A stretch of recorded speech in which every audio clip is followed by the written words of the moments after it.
Allez, c'est parti. Je t'en prie, présente-toi. Bonjour, je m'appelle Christophe, je suis le fondateur des éditions Nabal, qui est un petit éditeur de manga indépendant.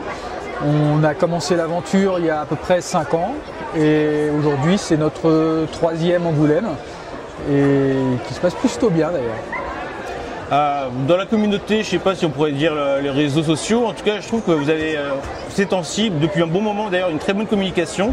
Elle est reconnue par même les plus détracteurs. Chose très étonnante, là il n'y a même pas 2-3 heures, j'ai vu sur les réseaux sociaux que vous parliez d'une annonce. Oui. Est-ce que tu peux nous en dire plus? Oui, alors c'est vrai que la communication, depuis 3 ans, c'est Alexandre qui l'avait prise en main, là où moi à l'époque en étant tout seul, j'essayais de faire du mieux que je pouvais, mais c'était très très artisanal. Lui a fait ça de manière plus importante, et ce qui fait qu'au fur et à mesure, les annonces que l'on fait ont de plus en plus d'ampleur. Et donc là, on a annoncé ce matin Michio, qui est en fait le premier manga de Oyama. C'est une mangaka qui a toujours dessiné, mais pas forcément dessiné de manière professionnelle. Et en fait, ce qui s'est passé, c'est qu'elle a déjà fait 2 tomes de ce manga de Michio, qui est un manga d'action sur un jeune garçon de 15 ans qui, depuis son enfance, est un tueur pour la mafia extrêmement doué, et à qui il va arriver forcément énormément de choses par la suite. Et 2 tomes étaient donc sortis, mais sauf que le premier, très rapidement, ça s'est mal passé avec son éditeur, ce qui fait qu'elle a dû partir, elle a pu récupérer ses droits. Actuellement, elle est avec un autre éditeur sur un autre manga. Mais elle tenait absolument à Michio parce qu'elle considère que Michio est une sorte d'ami d'enfance qu'elle a toujours eu depuis ses 11 ans. Et donc elle ne voulait pas que le manga s'arrête comme ça. Donc elle a essayé de chercher des partenaires à l'extérieur du Japon pour le publier.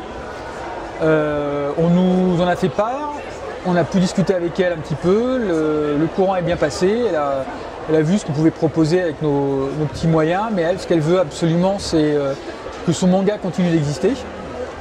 Donc là, ce qui va se passer, c'est qu'elle a repris une partie de son manga. Elle corrige les petits défauts qu'elle avait vus jusqu'à présent. Une fois que tout sera fait, on pourra sortir le premier tome. Le 2e, évidemment, sortira par la suite. Et à partir du 3e, ce sera une histoire complètement inédite, y compris au Japon. Et ce qui fait ce sera pour nous une manière d'avoir notre premier auteur, une première autrice originale. Chose qu'on n'avait jamais fait jusqu'à présent, qu'on voulait faire, mais c'était difficile de suivre quelqu'un. Elle a de l'expérience, il y a quelque chose qu'elle veut exprimer, donc elle n'a pas besoin de nous pour dire ce qui est bien ou ce qui n'est pas bien. On fera évidemment partie de toute façon de ces réflexions sur ce qui peut plaire au public international, ces questions sur la mise en page, des choses comme ça. Mais voilà, on sera vraiment là en soutien pour elle par rapport à lui avoir un point de vue extérieur de temps en temps, comme le fait un Tanto au Japon, qui va dire voilà, mais par contre on lui donnera aucune interdiction, aucune limite. Et c'est vraiment quelque chose qui est une première pour nous. On est très très content de le faire avec elle parce que c'est vraiment un personnage hors du commun. Et je vous conseille d'aller la voir sur X où elle a un compte.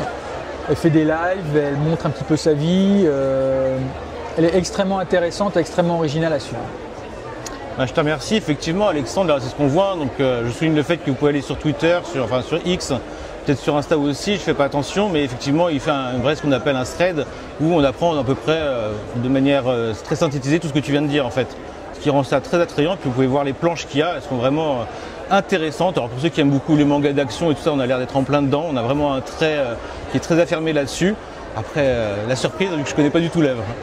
Oui, non, mais en fait, ce qui est très intéressant, c'est qu'elle est très originale. Alors déjà, effectivement, c'est une mangaka qui fait du manga d'action ou de violence, comme elle le dit, mais ce qui est très rare, c'est-à-dire que en général, il n'y a que des hommes à faire du furio, à faire du manga d'action, à faire du manga mafieux, à faire du manga des fois de jeux de hasard, des choses comme ça. Enfin, tout cet univers de manga purement seinen.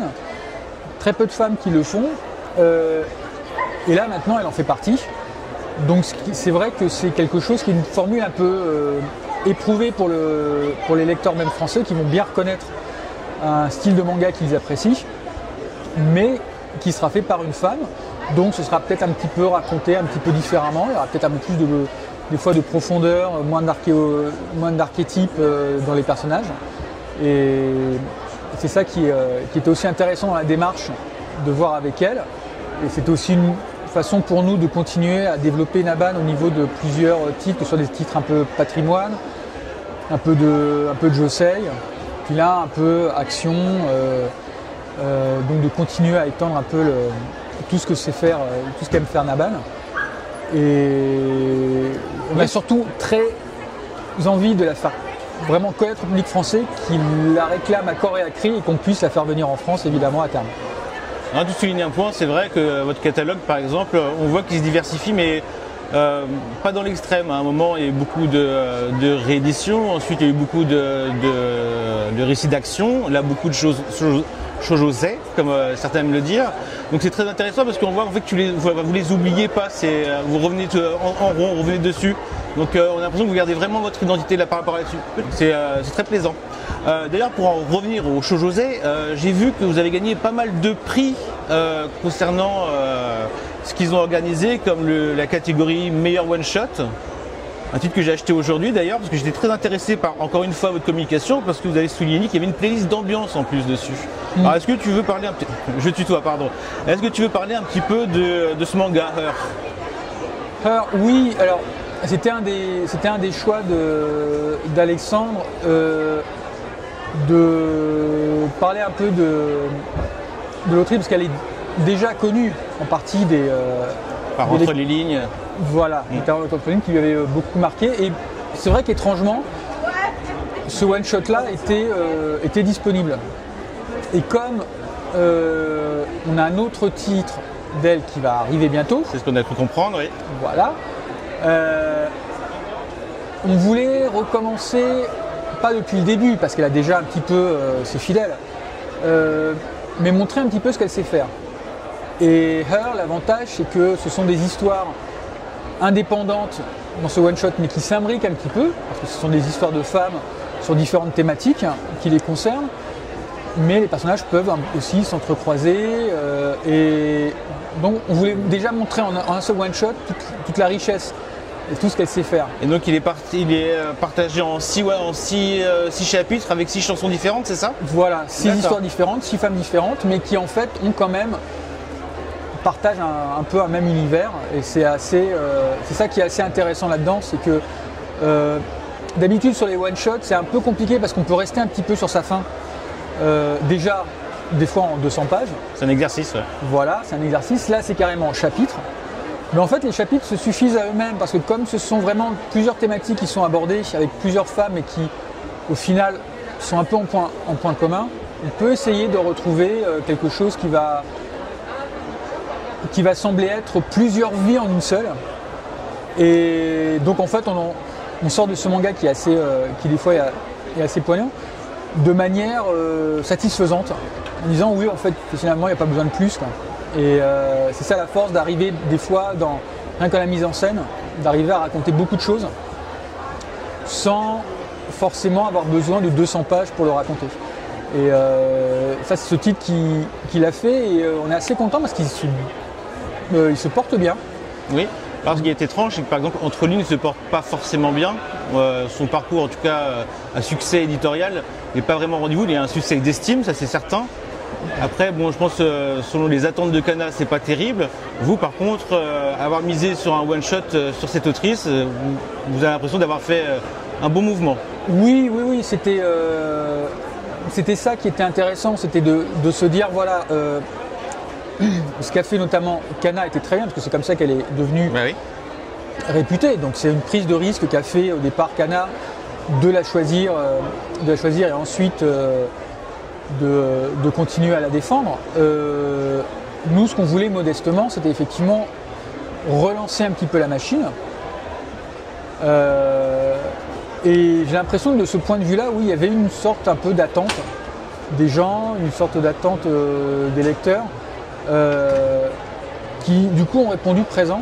en disant oui, effectivement, si on le fait pas maintenant, ça va encore être un lancement un peu en demi-teinte, alors qu'elle mérite largement d'être réputée. Pour ma part, ce One Shot me donne envie de me relancer sur Entre les lignes, parce que j'avais découvert les 2 premiers tomes en occasion. Et j'étais mes figues, mes raisins. Je me dis que c'était un titre qui doit prendre son temps pour vraiment rentrer dedans. Et je me dis qu'avec, si j'apprécie Heart, ça me pourra me relancer peut-être à découvrir plus sur cette autrice. Donc très curieux, c'est pour ça que je me suis dirigé vers celui-ci. Donc moi, c'est un bon plan. Au prix Shōjōsei, il y a également catégorie. Alors il a un peu étrange, je me demande s'il n'a pas été fait pour le milieu du Shōjōsei. Le titre qui donne l'eau à la bouche. Et vous arrivez 3e avec le titre L'Aigle écarlate et le Yéti. Oui. Qui est déjà à son 4e tome, je crois. Il est au 4e, ouais, absolument. Ouais. Et là, L'Aigle écarlate, justement, quand on disait qu'il fallait qu'il y ait une. Alors je ne savais pas du tout qu'il y avait de la nourriture dans ce récit. Alors en fait, s'il y en a, puisque comme on est sur sorte de.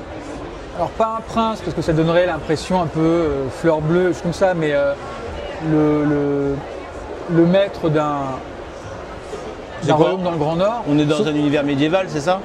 Fin 19e, on va dire. C'est pas évident. D'accord, oui, c'est un peu justement dans un univers où on part dans l'imagination. Voilà.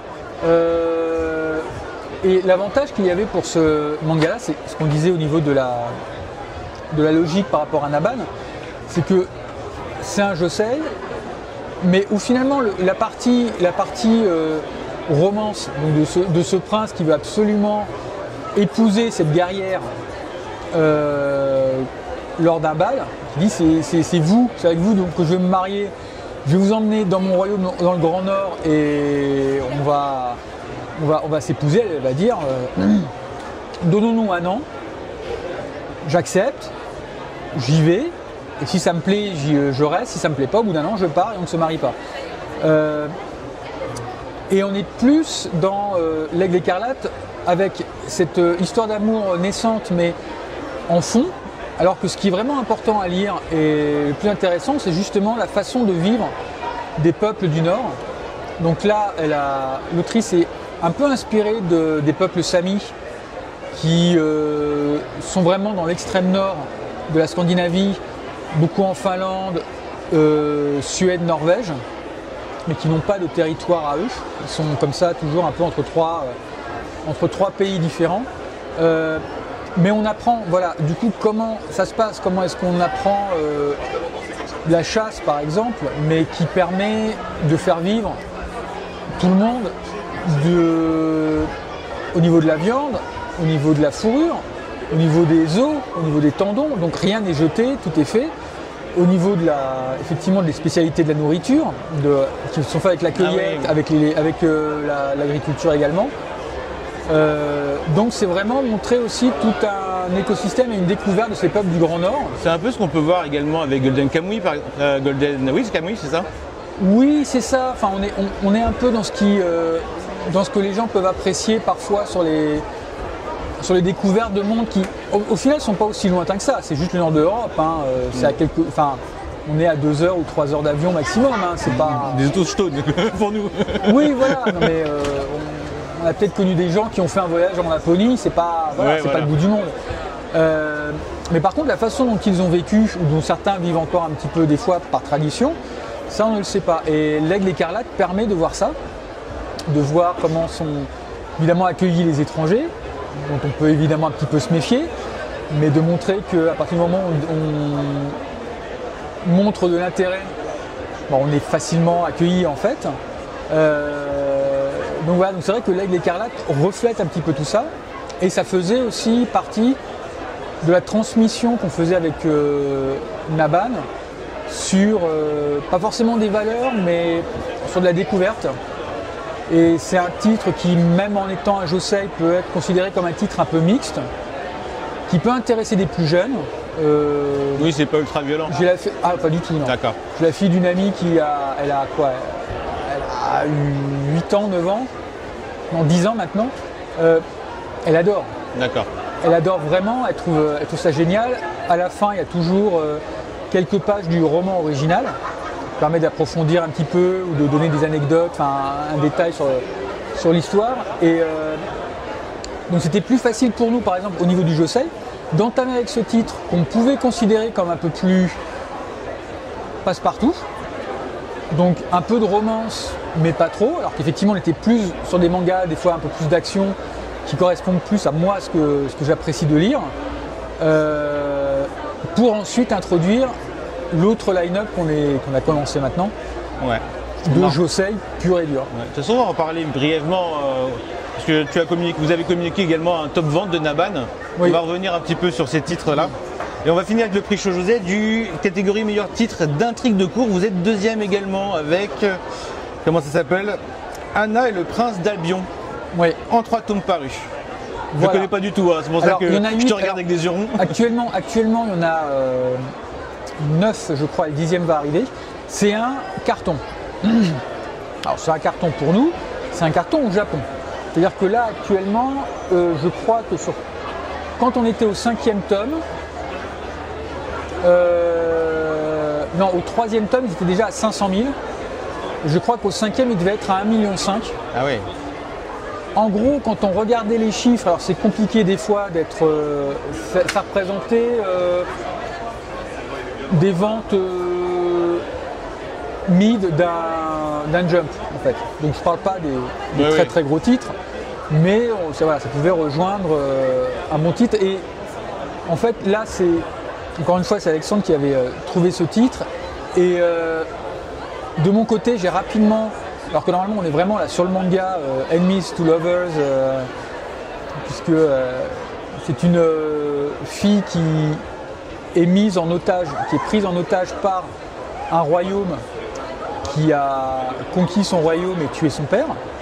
Et donc en gros elle part en otage là-bas. Elle doit évidemment rencontrer le prince qui doit l'épouser. Sauf que parfois le prince lui montre beaucoup d'intérêt. Des fois, il a l'air de se moquer un petit peu d'elle. Et donc, elle doit arriver quand même à faire ça. Les intrigues de cours. Un classique quand on connaît certains titres. Voilà. Ouais. Mais par contre, ce qui est bien, c'est qu'effectivement, ils l'ont pas laissé sans défense. C'est-à-dire que elle, ce qu'elle veut depuis toujours, c'est à la base, c'était prendre la place de son père et mener les batailles. Ce qui est un peu compliqué en étant une femme dans ce type de royaume. Et c'est pareil, elle ne veut pas non plus se laisser faire par les autres femmes de la cour, dont certaines étaient plus ou moins dévouées à devenir la femme du prince. Et en fait, ils vont très rapidement se rendre compte que elle adorerait détruire le royaume qui est responsable de la mort de son père, mais lui aimerait bien chasser toute la cour qui existe actuellement et repartir sur des basses scènes. Donc, il y a peut-être des choses sur lesquelles ils vont arriver à s'entendre. Et effectivement, ça reste quand même aussi en partie une histoire romantique. Les sentiments de l'un et de l'autre vont commencer aussi un petit peu à changer face à ce pacte un peu tacite d'arriver au même objectif, c'est-à-dire détruire le royaume. Grosso modo, ceux qui aiment Cold Game, ouais c'est ça, Cold Game, Yuna Princesse de l'eau, Basala, ils vont trouver leur compte quoi. Oui, c'est ça. Ah. Et on est sur un dessin qui est extrêmement actuel là-dessus, donc vraiment, j'allais dire tout public, mais en tout cas très accessible. Pareil, on reparlera encore sur ce qu'est Naban. Moi, de mon côté, étant plus vieux qu'Alexandre, ce que j'ai aimé dans ce titre-là, c'est le fait que ça m'a rappelé plus ou moins Lady Oscar. La Rose de Versailles. Voilà, la Rose de Versailles, dans ce côté femme forte qui a envie d'être une guerrière, mais qu'on empêche de l'être. Alors, dans le cadre de Lady Oscar, évidemment, ils la font pas passer pour une femme, parce que Ouais. tout le monde sait que c'est une femme, mais par contre, elle prend tous les habits des hommes. Elle a une position militaire d'un homme. Voilà.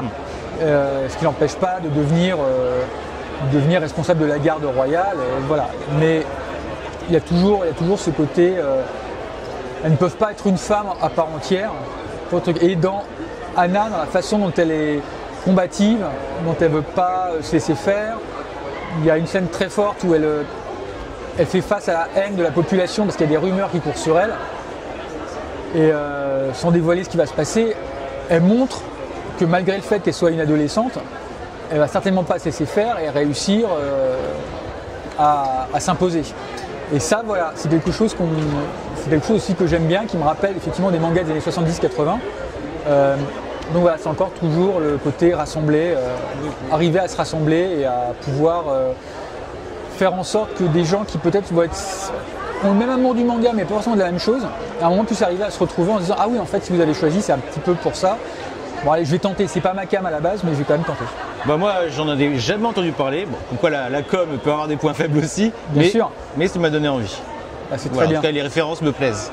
Et dernier petit truc, c'est vraiment là, c'est mon attente également, donc vous avez gagné dans les catégories meilleure attente 2025 avec, alors j'oublie tout le temps le nom, c'est Kaze Tukino Uta, c'est ça? C'est ça. Et moi j'ai adoré Destination Terra chez vous, vraiment j'ai adoré. J'attendais un autre titre de l'autrice, et bien ça y est, on y est. De quoi ça parle? Alors c'est un des mangas les plus importants de l'histoire du manga en fait. Ah ouais. Je le dis pas comme ça, mais c'est en ce sens que en même temps que les autres titres de Moto Hagio par exemple, Ouais. Takemiya a vraiment posé les bases du boys love avec ce titre. D'accord. C'est un titre qui est assez dur, qui est dans le boys love. Keiko Takemiya dit que c'est un boys love, donc on va la suivre. Ou à l'époque peut-être Shonenai, non?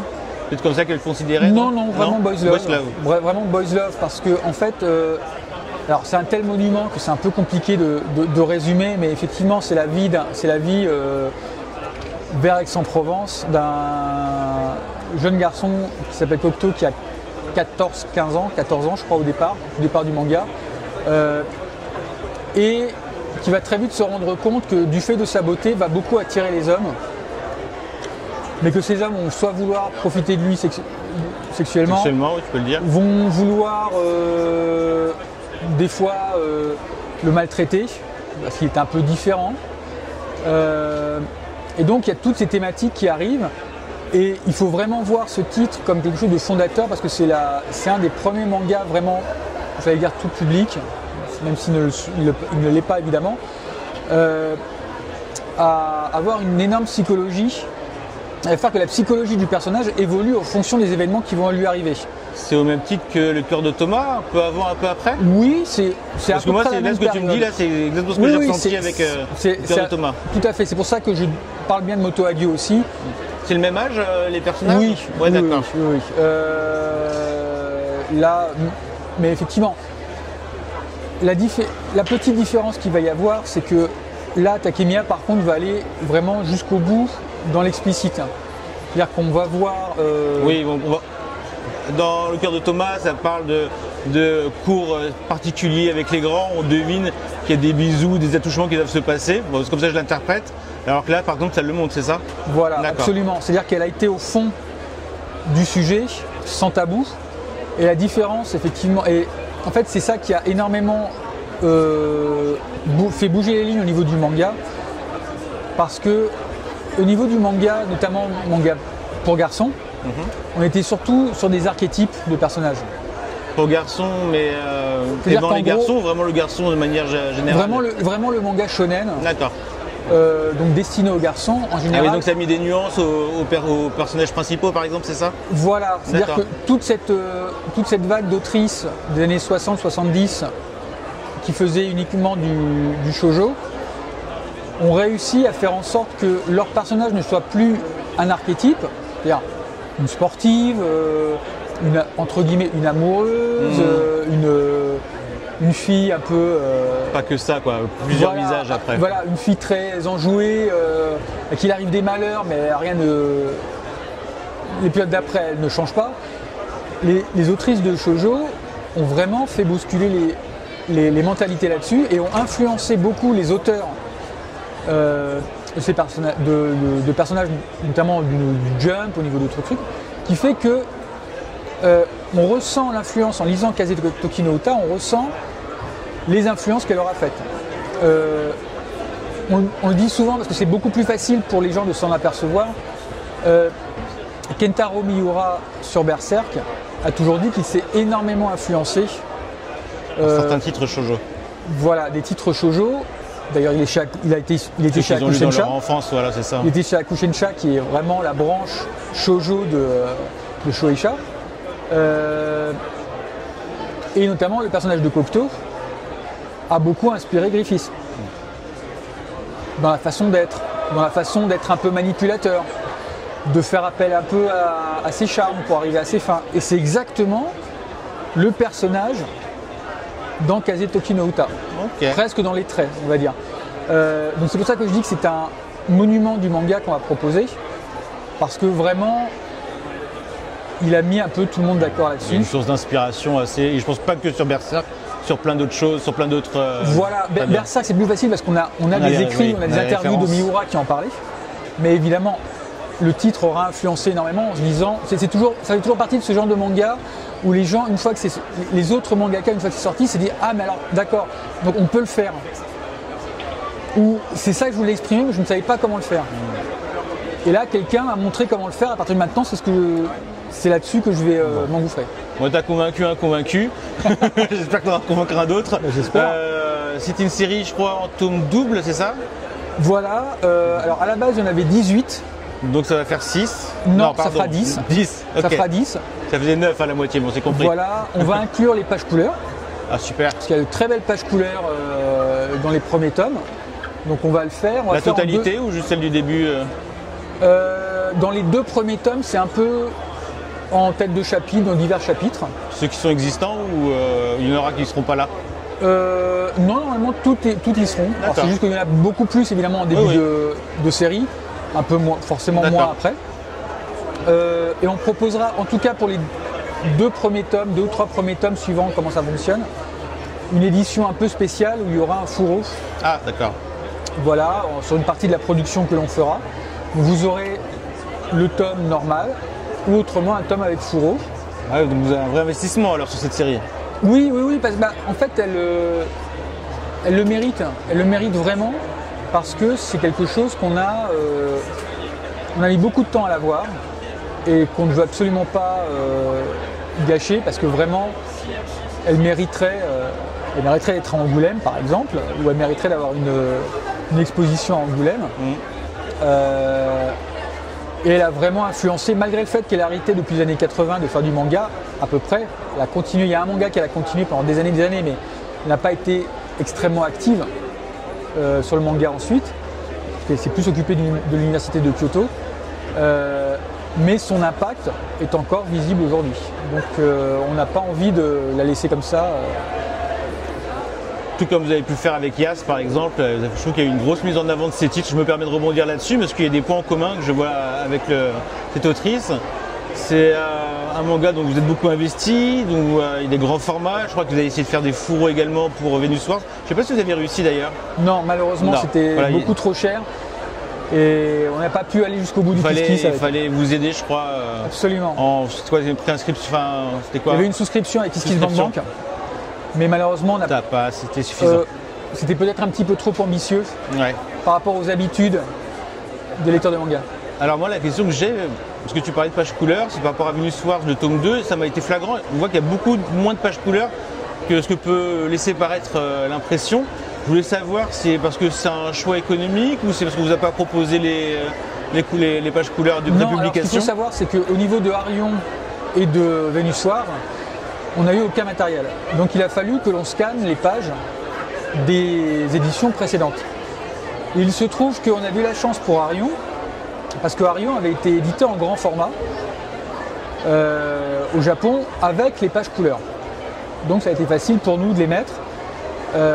Même les pages en bichromie qui sont dans le tome 3, on les avait, on avait tout. C'est une édition spéciale qui avait été faite en grand format au Japon, qui n'est plus disponible depuis 35 ans, mais les exemplaires sont assez facilement trouvables. Le problème par contre qu'il y a eu sur Venus Wars, c'est qu'il n'y a jamais eu qu'une seule édition qui a été une édition noir et blanc. D'accord. Donc oui, effectivement, on voit qu'il y a certaines pages en niveau de gris, donc on sait que l'art de la publication avait existé en couleur, sauf qu'on n'a aucune source, on n'a pas les magazines d'époque, l'éditeur l'a pas non plus. Il n'y a pas un vrai travail de numérisation qui a été fait pour l'instant des travaux de Yas. Est-ce que vos titres de Yas pourraient devenir des éditions de référence dans le monde ou alors il y a quand même d'autres Alors, exemples? Nous, on a vu avec les éditeurs, effectivement, on leur met à disposition notre travail. Donc effectivement, si un éditeur étranger est intéressé, ils prendront notre matériel. Quelque part, vous avez fait le plus gros du travail. Ah bah oui, on a fait le très très gros du travail, oui, ça se confirme. Donc là, effectivement, les éditeurs qui seraient intéressés, ils auraient le même type de matériel que celui que les gens qu'on a pour un titre qui vient de sortir. Donc ils n'auraient plus qu'à remplacer le texte français par le texte de leur langue et c'est fini, quoi. C'est quand même hallucinant quand on voit qu'il y a Jeanne ou Jésus où tout est en full color. Après, il a été dessiné comme ça. Qui a été dessiné comme ça, et là par contre, évidemment, on a eu les fichiers, on n'a pas eu à scanner, heureusement. Je vais aller un peu plus rapidement sur une autre information que vous avez communiquée, c'est le top des ventes. Alors vous avez fait le top des ventes nouveautés par série, donc on a parlé déjà de l'Aigle écarlate et le Yeti qui est en 3e position chez vous, de Venus Wars qui est en 2e position, et c'est tous les titres dont on a parlé, Anna et le Prince l'Albion. Donc on va pas s'éterniser là-dessus, ça fait partie de vos meilleures nouveautés par série. Absolument. Donc on a parlé des bons titres juste avant. Et donc c'est varié, on l'a bien fait. On en a parlé. Et vous avez également le top des ventes hors nouveauté par série. Donc on retrouve des titres plus anciens, peut-être plus dans ton ADN, dont Old Boy en 3e position, 17 ans en 2e position et Boss ou Crève. Oui. Alors c'est vrai que moi je me suis posé la question à un moment où il y avait beaucoup de sorties de chaussets. Où est passée l'identité qu'avait Naban avec un Give My Regards to Blackjack. C'est tout Hello Blackjack, c'est comme ça que je le connais moi. Et là on voit, il y a Michaud dont vous avez parlé justement, on se dit c'est pas fini. Voilà, en fait ce qu'il faut bien comprendre, c'est que quand on est indépendant, il y a forcément plein de titres qui nous passent sous le nez, parce que d'autres éditeurs qui ont beaucoup plus de poids peuvent faire de meilleures offres. Donc souvent, on est tributaire de ce qu'il nous reste. Mais il reste tellement de choses que c'est infini. Là, du côté Josei, c'est parce que c'est vrai que c'était une envie de ma part, à la base, de développer ce milieu-là, parce que je ne voulais pas effectivement m'enfermer dans un lectorat trop masculin, parce qu'il y avait tellement de choses à montrer, et en plus, tout ce qui était shoujo et josei reste encore relativement sous-exploité en France. Par rapport à la production japonaise. Par rapport à la production japonaise, par rapport à ce qu'on peut voir en Italie, en Allemagne ou en Espagne aussi, par exemple, où il y a quand même beaucoup de titres. En Espagne, oui, je me rappelle. Shoujo qui existent de manière historique. Donc, Alexandre avec Alexandre, pour t'aider, quoi. Voilà, on a entamé un peu une politique d'achat de ces titres-là, mais sachant qu'en fait, quand on regarde vraiment le catalogue, faut pas oublier Venus Wars par exemple, il y a 2 sorties, mais ça représente 5 tomes. Ouais. Si on rajoute à ça Kojiro, qui en fait est un seul tome mais en contient 4, ça veut dire qu'on est déjà à 9 volumes de manga purement patrimonial. Alors ça ne fait que 3 sorties, mais ça fait 9 tomes normaux, ça fait 9 tomes d'Anna. Mais c'est vrai qu'avec la communication que vous avez eue, quand on a compris, quand on a su que vous allez vous diriger vers le chaussée, ça allait vite en fait. On a toujours l'impression que des droits, ça se travaille en amont, 1, 2, 3 ans à l'avance. Là, on a l'impression que quand vous avez parlé de ça, tout était presque prêt en moins d'1 an en fait. Oui, on est obligé parce qu'on a des moyens qui sont limités. Donc à partir du moment où on a acheté, il faut que ce soit rentabilisé le plus rapidement possible. D'accord. Donc oui, on l'a fait. C'est ce qu'on a fait là avec toutes les annonces qu'on a faites en août, où déjà on avait annoncé Her en août, il est sorti en décembre, qui était le plus facile parce que c'était un one shot. Mais déjà là, il y a les fleurs du passé qui sont arrivées, il y a l'auberge des souvenirs perdus des saisons perdues qui va arriver le mois prochain. On va encore enchaîner ensuite l'éveil de Hibari. Voilà, l'éveil de Hibari qui va sortir en même temps. Donc voilà, on est là effectivement à quelque chose entre le moment où on peut l'annoncer, parce que ça a été signé et où on a pu payer, et le moment où ça sort, on essaye vraiment de réduire au maximum. Donc oui, ça fait un peu bizarre, c'est beaucoup de travail, mais c'est aussi de continuer à profiter un peu de l'engouement et de l'attente. Non mais c'est vrai que j'avais pas compté que Yas, un tome c'était 3 à 5 tomes en un. Voilà, donc en fait, et je parle même pas de Kojiro. Encore une fois, si on est un peu taquin et qu'on compte en nombre de pages, de manga sortis Après, en c'est un pas... an. Oui, après, c'est pas pour critiquer. La moitié. Non, mais c'est juste qu'effectivement, il faut avoir, des fois, il faut avoir un peu cette. Non, ce que je veux dire, c'est qu'il n'y ait pas une concurrence entre les garçons et les filles. Hein. C'est juste Absolument pas. En observant un petit peu comment ça sortait chez Daban, à un moment, il faut qu'il y ait un vrai virage, mais en fait, pas tant que ça. Voilà. Non, c'est juste qu'effectivement, quand c'est du patrimonial, on a plutôt tendance à rassembler les volumes entre eux. Donc, ce qui fait que ça donne l'impression d'avoir moins de sorties et de prendre moins de place dans le planning. Alors qu'en fait, quand on regarde, comme je disais, au nombre de pages, on arrive certainement à une moitié. Il ne faut pas oublier, par exemple, Kojiro, il y a quand même 750 pages. Ouais. On va en parler. Je vais juste finir sur les tops des ventes. Donc hors nouveauté, il y a Bienvenue au Café des Chats. J'ai lu, j'avais bien apprécié. Top des ventes, hors nouveauté toujours, c'est par tome là. C'est Arion, tome 3, donc le dernier tome. C'est intéressant de voir que c'est le dernier tome. Oui. Qui se vend peut-être par rapport à l'année aussi. C'est ça. Ouais. Et le Boss ou Crève, tome 6, pareil, donc le dernier tome. Voilà. Moi j'avoue que je suis un peu étonné de voir Boss ou Crève toujours premier, mais je ne l'ai pas lu, donc après c'est du... Non mais alors, par contre, oui voilà, ça fait partie de ce genre de manga qu'on sait déjà avoir une base solide de lecteurs qui peuvent le découvrir, que ce soit chez nous ou chez n'importe quel éditeur. Ils vont suivre plutôt le titre plutôt que l'éditeur. Là effectivement on est aussi sur un manga d'action assez violent, un peu de sexe, une dystopie, des armes. Bon voilà, on est sur un terrain assez connu et sur quelque chose qu'on sait. Voilà. Mais par contre toujours avec le côté Daban. C'est-à-dire que si je l'ai choisi, c'est pas juste parce que c'était gratuit. C'est quoi le côté Daban par rapport à ce titre? Très bonne. C'est parce qu'il n'était pas gratuit. Là-dessus, c'est que on est vraiment en dystopie sur que fait-on des inactifs. Ah oui, donc oui. On l'a acheté avant la réforme des retraites en France. Donc je pense on avait dit pas politique.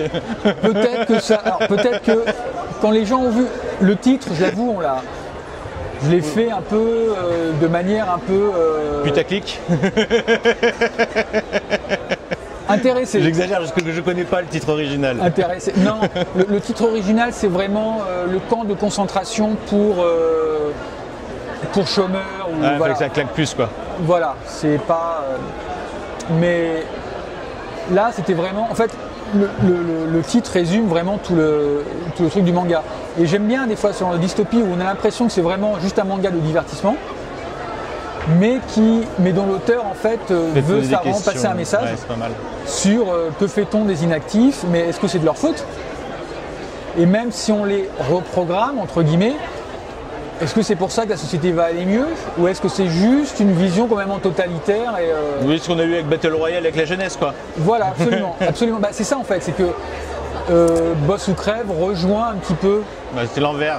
Cette tendance des fois de manga dystopique. C'est ça. Et c'est pour ça qu'il a bien marché, malgré le fait qu'on est un petit éditeur et que des fois on n'est pas passé partout. Par exemple, ça a très bien marché en Fnac. Et puis ça aide la maison d'édition de toute manière. Tout à fait. Il y a le succès qui est là. C'est ça. Alors moi je vais accélérer sur un titre que je veux parce que j'ai plus beaucoup de batterie, c'est toujours comme ça dans les festivals. Moi, la principale raison qui fait que j'ai voulu avoir une interview, un entretien avec toi, c'est que je voulais parler de Kojiro no Fuma, Kojiro, le clan de Fuma de Kurumada. Moi, je suis né avec le spirit de Kurumada, j'adore ça, et j'étais très curieux de découvrir ce que j'avais entreaperçu en OAV lorsqu'il est sorti en France. Et donc, je le découvre, il est lourd, il est gros, il pèse son prix. Et donc je l'ai lu quand j'étais en vacances, dans un camping, un petit week-end. Je l'ai lu dans la nuit, dans la soirée, en une traite. Et je pensais vraiment que j'allais le lire en 4-5 fois.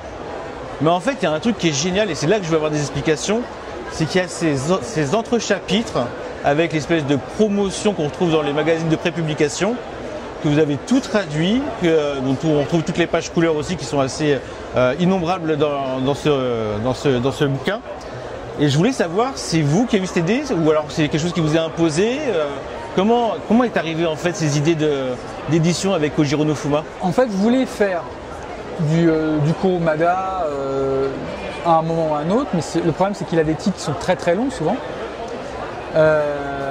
Et en fait, c'est un éditeur là, en 2019 au Japon qui a décidé de faire vraiment une parfaite édition. Toutes les planches originales de Kurumada ont été rescannées.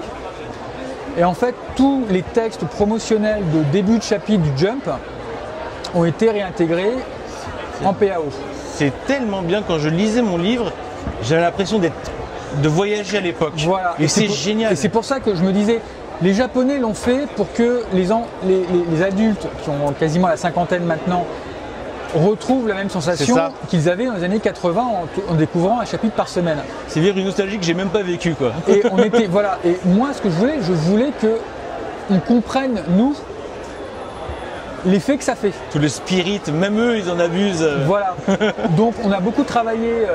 C'est Florent qui s'occupe de la PAO qui a beaucoup travaillé là-dessus pour essayer de retrouver des typos français, d'alphabet, le plus proche possible de l'esprit des Japonais. D'essayer de trouver un équilibre entre le fait que les Japonais, tous ces textes-là sont écrits souvent en vertical, alors que nous, on est obligé de le faire en horizontal. Ouais, c'est pas facile. Il y avait des fois, on avait un petit peu peur. Ça doit s'exclamer. Mais en fait, bizarrement, ça marche très bien. Ouais.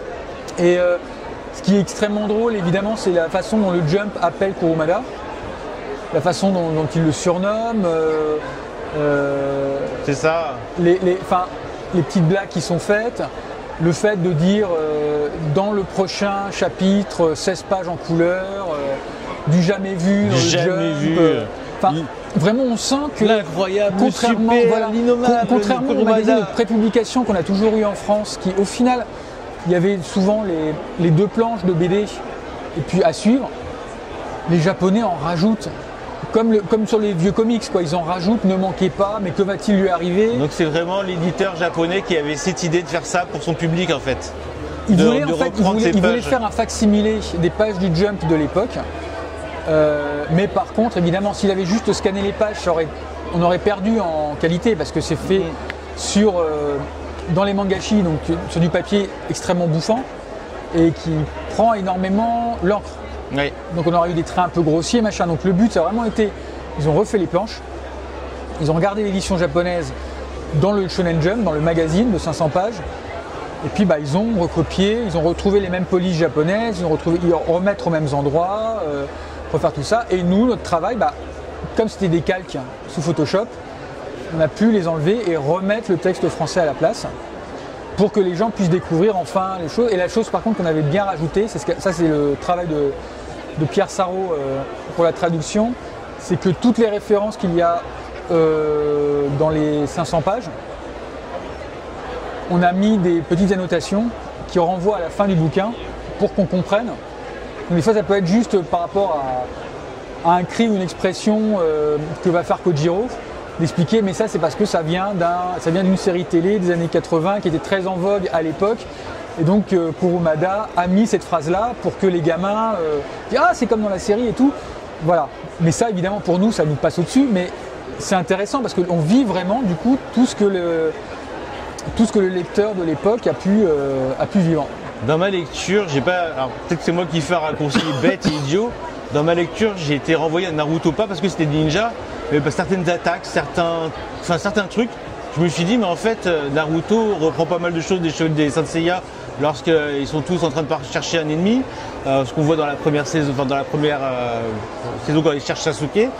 Et là, je vois des attaques que je revoyais dans Naruto que j'avais jamais vues avant. Et je me suis dit, mais quand même, il y a une sacrée inspiration sur Kojiro, hormis que ce soit des ninjas quand même.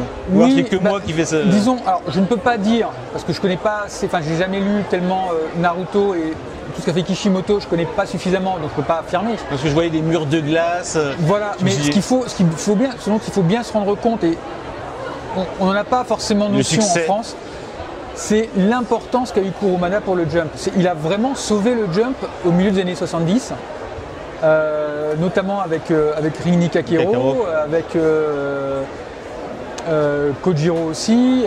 C'est vraiment lui qui en plus a apporté justement un souffle de fraîcheur, mais surtout de l'intensité. C'était le premier à vraiment faire des cliffhangers. D'ailleurs, tu l'as bien vu dans la lecture, les cliffhangers sont tellement énormes. Maintenant, ils font un peu cliché presque. Oui. Mais à l'époque, personne ne le faisait à part lui. C'est vraiment lui. les gens achetaient, ce qu'il faut s'imaginer, c'est que c'est le Oda de l'époque. C'est-à-dire les gens achetaient le Jump en grande partie parce qu'ils voulaient savoir ce qui allait se passer dans les œuvres de Kurumada. Merci de le préciser. Et ce qui allait se passer ensuite évidemment dans Senseiya, des choses comme ça. Mais là où je suis assez d'accord, c'est que je pense que les gens souvent, évidemment comme moi aussi, hein, on connaît très bien Senseiya, notamment par l'animé, des fois aussi par le manga. Mais on voit un côté très sérieux, très épique, où on voit des fois Seiya au départ, des fois un peu humour, un peu faire des grimaces comme ça, mais ça s'arrête assez rapidement. Donc il y a quelque chose de très sérieux, quelque chose d'une cassure, quelque chose. Alors que quand on lit Kojiro, on sent vraiment que c'est un mec qui te dessine ça qui a la vingtaine, qui est avec sa bande de potes et il s'éclate. Et je pense que l'esprit souvent de Naruto que l'on voit, chez les gamins ou même les plus grands qui aiment, c'est ça. C'est-à-dire qu'autant Dragon Ball, c'est le côté un peu donné jusqu'à fond, au fond. Le côté Naruto, c'est plus cette fraîcheur qu'il y aura eu pendant tout le manga et qui fait que pendant les 42 tomes, les gens ont adoré. Ah ouais, maintenant tu prends Kojiro, tu prends Slam Dunk, tu fais l'amour, ça fait Naruto. Oui, non, mais c'est-à-dire que tu sens bien que des gens comme Kishimoto, même comme Toriyama, comme Oda, se sont beaucoup inspirés justement de Kurumada dans la façon de faire. Le fait de voir par exemple un personnage qui lance un coup de poing, on le voit en contre-plongée, on voit le poing très haut avec le personnage en tout petit en haut de la case qui vient de se prendre un pain énorme, c'est du Kurumada. Mais maintenant tout le monde l'a fait. Bah oui. Mais c'est du Kurumada. Le fait de voir un peu les personnages les uns après les autres, ou des fois un peu dans l'ombre, où on ne sait pas encore quels sont les prochains ennemis, c'est du Kurumada. L'ennemi caché en fin de chapitre. Mon Dieu, mais le qui est-ce ? Le truc que Détective Conan reprend tout le temps, quoi. Voilà, mon Dieu, mais qui est-ce ? Qui est dans l'ombre, là, caché derrière le mur ? C'est du Kurumada. C'est le personnage de l'Akatsuki, non, c'est compris. Akatsuki, je ne sais plus comment il s'appelle. Voilà. Non, mais en fait, c'est ça. C'est-à-dire qu'il a su créer une nouvelle écriture du manga à l'époque. Ouais. Donc ça rejoint encore ce que je disais, c'est que j'essaye, voilà, entre Yasuhiko, Takemiya, Kurumada, des fois de montrer vraiment des œuvres qui ont réellement influencé, où les gens peuvent se dire mais c'est bizarre, ça m'a pas l'air original. C'est pas original parce que c'est la base. Si on est fan, c'est toujours ce que je dis, si on est fan de films d'horreur, quand on a vu plein assez récents et qu'on voit pour la première fois Massacre à la tronçonneuse ou le premier Freddy, on va être j'ai l'impression d'avoir du déjà vu. Oui, c'est pas que c'est du déjà vu, c'est qu'ils ont été pompés jusqu'à la moelle. Bah super, franchement ça me fait plaisir à parler de Kojiro, je voulais absolument en parler. Là j'ai quasiment plus de batterie, en plus je t'ai dit 20 minutes, on est à 47 minutes. Je vais juste finir sur une attente que j'ai également de 2025, après si on a une, n'hésite pas, c'est Subaru. Oui. Subaru, c'est quand vous l'avez annoncé, mais j'étais aux anges. Est-ce que je peux espérer, s'il y a succès derrière, Subaru Moon? On verra comment ça se fera. C'est vrai on fera une édition double en 6 tomes, donc ça peut aller entre guillemets assez vite. Ouais. Mais c'est vrai qu'il faut vraiment qu'on arrive à motiver les gens pour avoir la suite. Encore une fois, ça avait moyennement marché chez Delcourt à l'époque, mais il faut voir que les enjeux ne sont pas les mêmes non plus. Ouais. Alors pour rappeler, Subaru, c'est Masahito Soda, l'auteur de Capeta, pour ceux que ça parle, pour ceux qui ont suivi Noé Graphics. Donc celui qui a fait Daigo aussi, qui a été chez Kabuto, et qu'aujourd'hui on peut suivre le reboot en animé sur Crunchyroll, je crois. Donc c'est vraiment pour moi, enfin et pour beaucoup, un auteur immense. Voilà, et encore une fois, par rapport à Nabans, on essaie de casser un peu les codes, parce qu'effectivement, c'est un seinen, donc dessiné par un homme, mais sur de la danse. Ouais. Alors qu'on s'imaginerait plus que ce serait un josei par exemple. Mais là, c'est pareil. Lui, en tant qu'homme, il apporte autre chose dans la narration, dans tout ça. Et c'est pour ça que Subaru était très demandé et que je suis très content, parce qu'encore une fois, on va essayer de rassembler tous les publics autour de ce genre de titre. Et le mot de la fin, je sais qu'à un moment, tu voulais Tough, Free Fight. Je sais que les droits étaient peut-être pas accessibles. Aujourd'hui, est-ce que ça pourrait être toujours d'actualité? C'est un peu compliqué parce qu'il y a quand même 42. C'est la réalité qui t'a rattrapé ou parce que c'est un désir que tu avais dès le début? Oui et non. En fait, c'est juste que par rapport au tout départ, je pensais, peut-être un petit peu naïvement, mais pas tant que ça, que les éditeurs vraiment voulaient se focaliser sur les nouveautés. Et c'était le cas. Quand j'ai lancé Naban, le vintage, personne n'en voulait. Si j'ai eu Old Boy, c'est que personne n'en voulait. Sauf que le Covid est passé par là, ils se sont retrouvés avec plein d'argent, ils ont dû évidemment acheter énormément. Mais en même temps, ils se sont dit, bah, on a plein de titres qui existent déjà. Donc, ça a un petit peu coupé l'herbe sous le pied, pas dans le sens où Free Fight a été pris, parce que c'est pas le cas, mais par contre, sur le fait que je pensais me spécialiser vraiment un peu dans la réédition et pouvoir avoir accès à plein de choses, et que autant Destination Terra a bien marché parce qu'il n'y avait quasiment plus de femmes autrices en réédition, Old Boy a bien marché, un peu pour les mêmes raisons aussi. Mais pas Give to My Girls, non? C'est tout Hello Blackjack, pardon. Voilà, ça a été un contre-exemple, mais je suis pareil, toujours extrêmement c'est fier. quelqu'un de génial. Voilà, je suis extrêmement fier de ce titre. Donc voilà, c'est vrai qu'il y a une réalité, tu as raison, qui m'a rattrapé sur le fait que bah, les rééditions sont devenues une denrée un peu moins rare, enfin, beaucoup moins rare en France. Et forcément, les gens ont pris, ils ont pris du Banana Fish aussi, ils ont pris plein de titres, Junji Ito, plutôt que de pouvoir, entre guillemets, de devoir se contenter des rééditions qu'un petit éditeur aurait pu faire. Les autres éditeurs sont engouffrés sur là où tu voulais attaquer, quoi. Voilà. Ouais. Bah, écoute, je vais te laisser un mot de la fin avant qu'on soit coupé.